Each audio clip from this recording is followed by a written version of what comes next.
So tomorrow's technology, which is fantastic because it allows me to talk about all the hip and happening and trendy gadgets that you also mentioned. I mean, what about the iPhone-controlled cockroach? I mean, that is simply going to make our lives much more better. So for less than $200, you can order online. You get a box of 3 cockroaches, including 3 microchips, and an instruction video, of course online, to mold this cockroach. Sorry, the chip on the cockroach. First, you have to sedate him by putting it into ice, and then you have to cut off his antennas, and then plug it. It's 20 minutes. 20 minutes, and then you can. And you think, what's the? Why? And that's what you know. The theme will be why all the time. Why would you have that? But you know, if you think that the American army is actually using this for catastrophes like earthquakes, to send out cockroaches into those small little areas with cameras to see if there's anybody alive over there, then it makes a little bit more sense. Okay, now so this is all well, but you know what it means, and that's the message that I want to bring out for the first part of my presentation. What you see is that a lot of the things that change our lives do not come actually from the industry that we work in. It's always the outsiders that Ari mentioned as well. So by now, Airbnb was not invented by somebody that had a couple of hotels and says, you know, I'm going to do things differently. No. Same thing for Uber. It didn't come out of the brains of some cab drivers and says, you know what, I'm going to change the world, I'm going to put Uber. And that's the dangerous thing. And then, actually, it's not just those. I mean, it already in 98 and 99 and then 2000, there was Virgin that started off with, you know, the records and cola, and then started a bank. And I remember those banks at those times because I was in banking. They all said, oh, come on, the market is divided. There's no place for another player in the banking industry. And then Virgin came in with a very simple product. Very simple.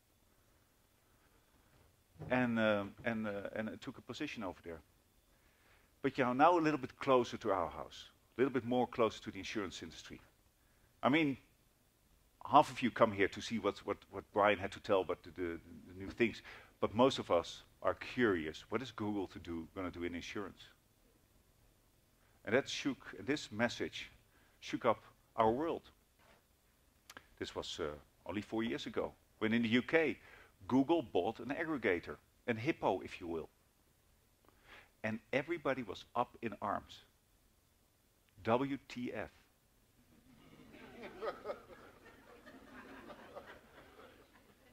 Yeah, Google's better in profiling. We can just say goodbye. We got a lot of phone calls in those times, and you know, we had to do something. We have to do something. And then when it died after 3 months, we went back to what we do best. We just focus ourselves on our own processes. We fall asleep. That's what we do as an industry, every time again. And you know, you're now reassured, right? They're not going to do it in insurance, or do they? Because this message came up only half a year ago. Google introduces long-anticipated insurance shopping site. The United States insurance industry has been anticipating or dreading Google's entry to the insurance shopping. Whoa. So what, do you think that really Google buys something, puts it on the shelf, and doesn't look at it for a couple of years? No, that's not how it works. We could have seen this coming, right? It's not that they're secret about it. This is public information. And what is key in this report, or sorry, in this press release, an easier way to shop for car insurance. An easier way to shop for car insurance. And that's it, guys. This is what it's all about. It's the simplicity, it's the customer experience. The customer experience is nothing more than make things simple. You don't even have to type. You just talk to your phone. Simplicity. So, well, now we know. That's the secret, simplicity. So I think we can all wrap up now and go home. Luigi, this is the magic word. Yeah. So how come that for some reason, we don't grab it? Why don't we take this simple word and use it? Well, there's actually a quote that I found on an in the UK from a guy that I met over there, the CEO of First Direct. The blindingly obvious is only understood by the end customer. We forget to we forget to be clients the moment we step into our offices. Whoa. Whoa. That is a real WTF. Because that means that we have no clue what's going out there. We don't understand our customers, but we also have not an idea what's going in the market. Not just the insurance market, what's going around. What are the motivations of our customers? This is scary. This should give you sleepless nights. As it did for a guy called Pierre Wack, a French guy working for Shell in the early 70s. He had sleepless nights as well. And he said, WTF, what could possibly happen to us? I mean, the oil market was piling up reserves. The war with Iran and Iraq was just starting. And we knew when the war was over, and the prices were just getting high because of that. Pierre Wack started with scenario planning. It's still used by Shell. It's one of the most important departments. It's just a think tank that keep all the possible scenarios. They just run through it. What happens if, okay, so two countries are at war. What would happen then? What will happen if 4 countries go to war? What if there's no war? And that's exactly what happened after the war was over. In 73, for the Iraq-Iran thing, the oil price dropped significantly. Big crisis. And Shell was able, because of this plan, to sell off their excess stock and save the company. And they did not once, but also in 81, when there was an oil crisis over there. It's not that you can prevent a crisis. No, but the difference is that you at least know what to do. And that's instead of saying, what the fuck? Because then you suddenly have to hurry up. Now, this is something, and we're not in a hurry at this moment. We're having a cool breakfast. And I would like to invite you not to have a sleepless night, but to at least to start dreaming about these things. And this is actually the reason why you came to my presentation. This single slide is the what-if scenario. What if? Let's go through some of them. And Brian, you mentioned that. What if the workload? We are in the IT industry. We're used to that things exponentially explode. Now, imagine that you're successful in your business, and your workload will not just double or triple, or become 100 times the volume that you have at this moment. You think that's unlikely? Yeah, but that's the whole point. You have to think of some of the unlikely events, because, as Brian said, they are going to happen. We actually have customers. So I'm here with my colleagues from Roundcube as well. We have customers that were so successful in implementing a front-end system that the back office could not keep up, causing other problems. So it's not always the negative things that you think about. No, it's all the positive scenarios. Now, what's another one? What if there's a ban on commissions? Well, why not? We'll wait for the next RDR, and commissions are banned. You think that's unlogical? I don't think so, because what I see in some countries, including Holland, that actually for all complicated product, you're not allowed to get any commissions on the product. So you have to go to the customer, sell the bare product, and sell your own advice to it in order to make some money on it. And if I tell you, it started with the complex products, that a funeral policy is now also considered to be a complex product. Really, you as a customer, would you spend any money on advice on a funeral policy? No. And that's what's happening. It is happening. And the regulators, for them it's just a matter to control. They're just putting more and more products into that complex product suite. So at some point, and that's what you're seeing already, you're not going to get any commissions. Now, what is the consequence of that? What if the brokers are not getting any money out of commissions? And we hear this is a mixed environment. We have brokers over here, we have insurance companies. So what could possibly happen if a broker sells your product, says, I'm not getting any commission on it? You know what? You might as well I'm not going to file a claim for it as well. I would send, if I was a broker, I would send all my customers to the insurance company. Fine. Actually, which is a law in Brazil. So it's not that far-fetched. Now let's look at another one. What if aggregators are the preferred channel? These just came out of my fantasies. And some people have fantasies about Lycra, Harleys.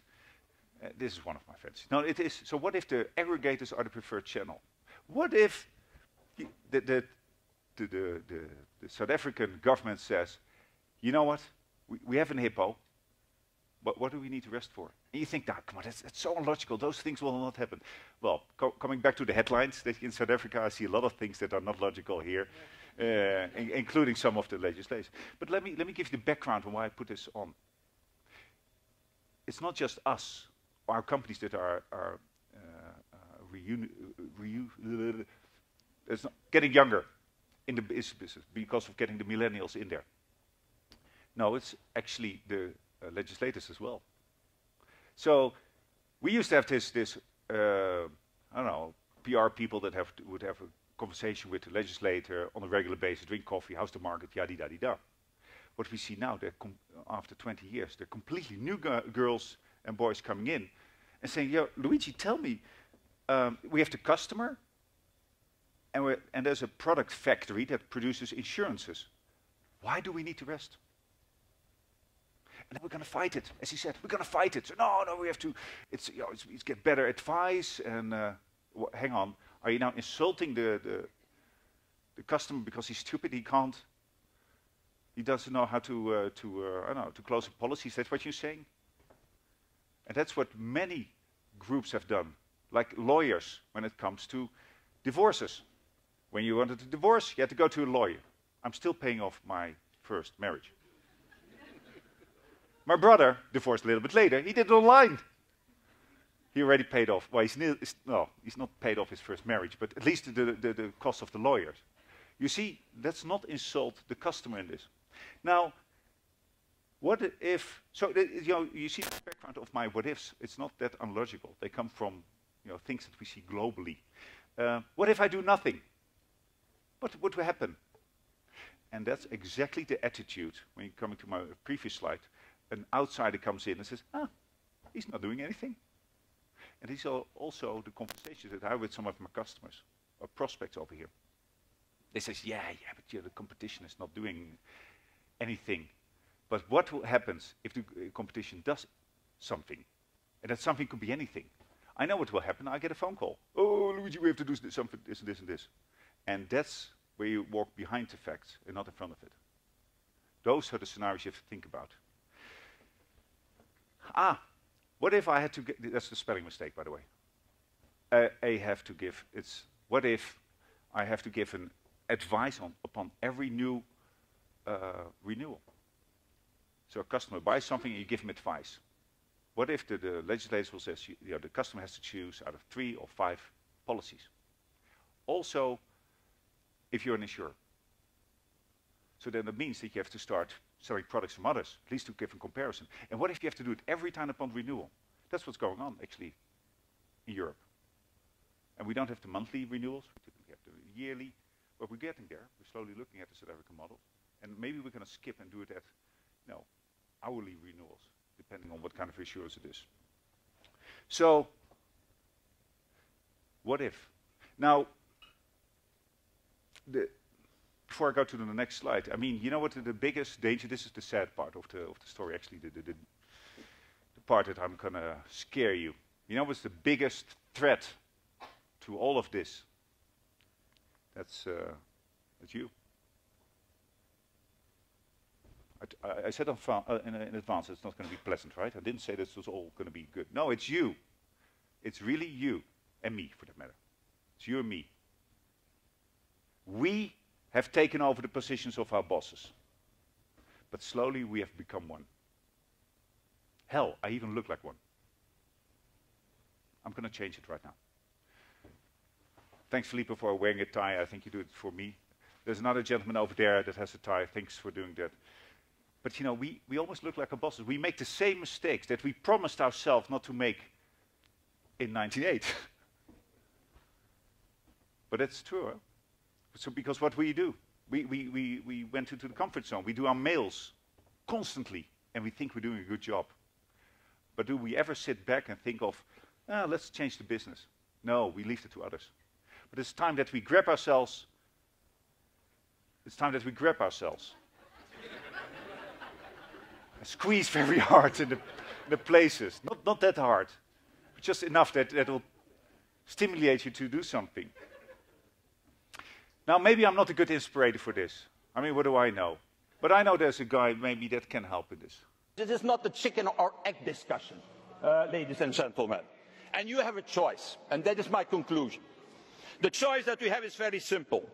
How do you want to be remembered?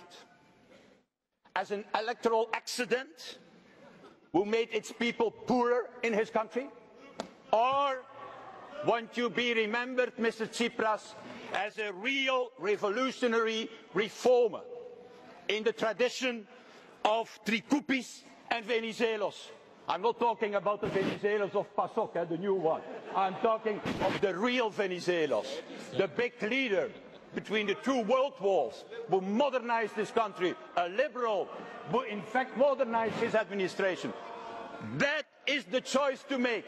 And I know what you people want. 80% of your people want to stay in Europe and in the Eurozone. So show what you can now and show that you're a real leader and not a false prophet. He was pissed though. He was so pissed off the Greeks at that moment. Actually, all of us were. So much billions went that way. And we didn't get a thank you. I think that's the thing. Yeah. And that's the attitude at that moment. And this is so both prime ministers. This is the European Union, European Parliament. And I thought that was very brave, because usually in Europe we tend to respect each other and just la-di-da-di-da politics. But this Belgian guy stood up. And but it was touching for me.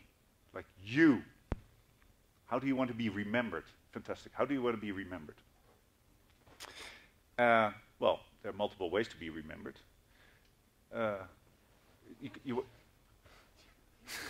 Yes, Tian, it's you.